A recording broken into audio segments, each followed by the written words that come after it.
Hello, this is Josh with Ohio River Valley Inspections. You are probably here because you have requested a wood destroying insect report. And I'm going to take a few moments here just to walk you through a sample WDI report, better known often to most folks as a termite inspection, so that you can make sense of the information you see. What you see on the screen here is the MPMA 33 form. MPMA stands for National Pest Management Association. This is the only form authorized in the state of Ohio to be delivered by a licensed pest inspector during a real estate transaction. So this is what you'll get if you have ordered a WDI from our company. At the top, you're going to find section 1. This includes general information about the company itself, about the individual inspector, license number, company license number, date of inspection, address of the property, which areas or structures on the property were inspected. This is important, maybe to take a minute and just verify it, because this is not just an FYI for your information report, like a general home inspection report. The WDI report is a legal document, and it provides protection for all parties involved. So we want to make sure that the information there is accurate.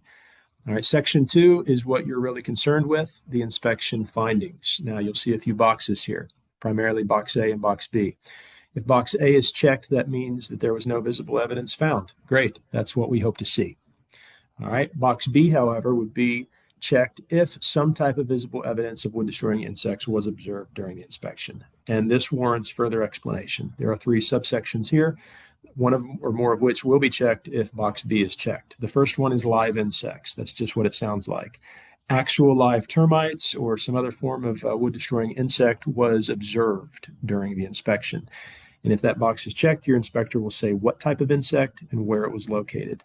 Now, I mentioned that termites are the main one that most people are concerned with. It's what we find the most often here in southern central Ohio, northern Kentucky.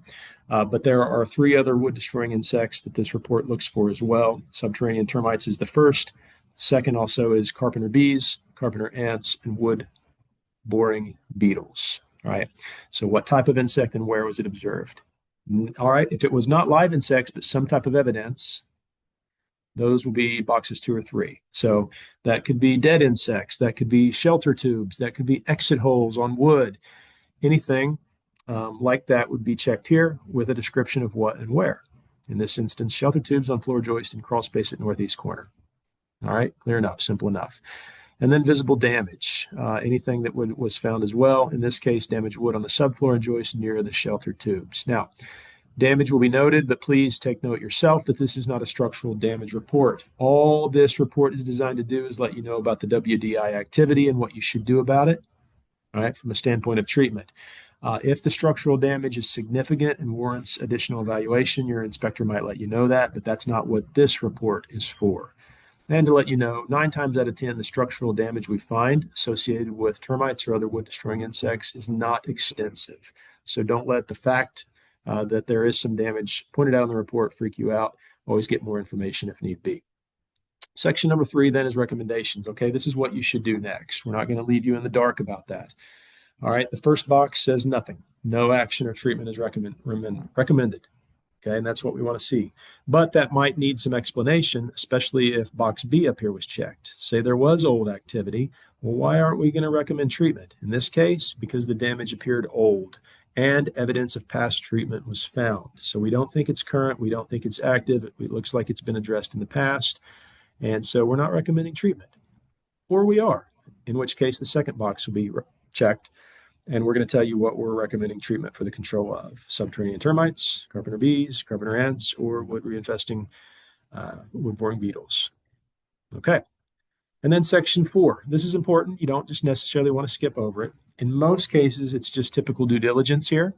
This section describes what areas of the home were inaccessible for whatever reason. Like I said, in most cases, this is typical stuff. Like, for instance, inside the home, there's a lot of finished materials, drywall, carpet, things that obstruct view. We can't see behind, we can't see underneath, right? So that's typical to every home. But there may be instances in which it's more significant. For instance, if we couldn't get into the crawl space for some reason, that's going to be noted here, and you might want to consider that. Take that into account, because that's where most wood-destroying insect activity is found in a home, is underneath it. Right? Your inspector may fill this out in one of 2 ways. They might use a word description like you see here under the porch. We had wood skirting covering the foundation, so we couldn't see the foundation.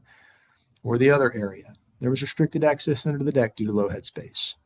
Or your inspector might make use of this key to the right. So under crawl space, for instance, we've got number 5, 15, and 24. And you just go over here and see what that means. Insulation. Okay. In many cases, there's insulation between the floor joists in a crawl space. 15. There was standing water that kept us from getting into a certain area under the home. And then 24, there's always going to be ductwork, wiring, plumbing, obstructing view in some areas. So that's how you read this section of the report. In most cases, it's typical, but in some cases may be significant, so don't skip it. And then section 5, anything else that doesn't fit within the current proceeding sections that may be relevant, that may be noteworthy, that the inspector thinks you should know about, will be included here. In this example, we're saying that according to the seller, the home was under a service agreement for 5 years prior to the sale of the home. Evidence of treatment, which was drill holes in the foundation, was observed in the crawl space. All right, so this provides a little bit more info on why we're not recommending treatment, even though some evidence of past activity was found. That type of extra info and comments is found here, along with a description of any attachments. So there may be photo evidence included, attached with the WDI report, or perhaps located in the General Home Inspection Report under the WDI category or section of that report. And then at the bottom, there's a line for the seller and buyer to both sign and acknowledge that they received the information in this report as part of the real estate transaction. That's all page 1, containing information that your inspector fills in.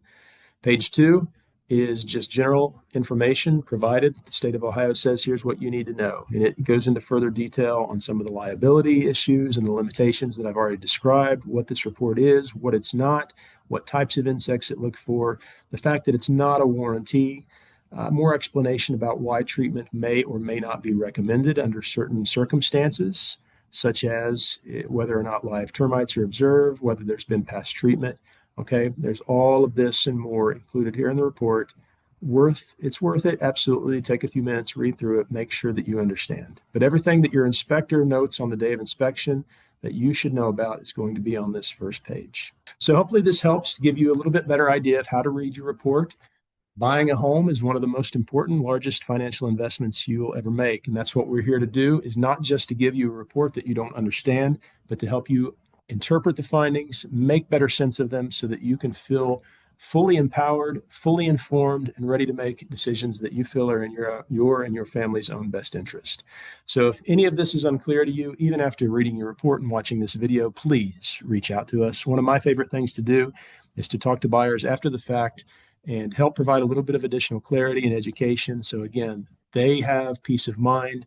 They know what they're looking at. They understand it. They know how it fits in their broader decision-making process. And so they know clearly what the next step is and what they want to do with this information. That's what we're here to do at Ohio River Valley Inspections. So I thank you for taking a minute to listen to and watch this overview. Hope you found it helpful. And congratulations on taking this next step in your home purchase.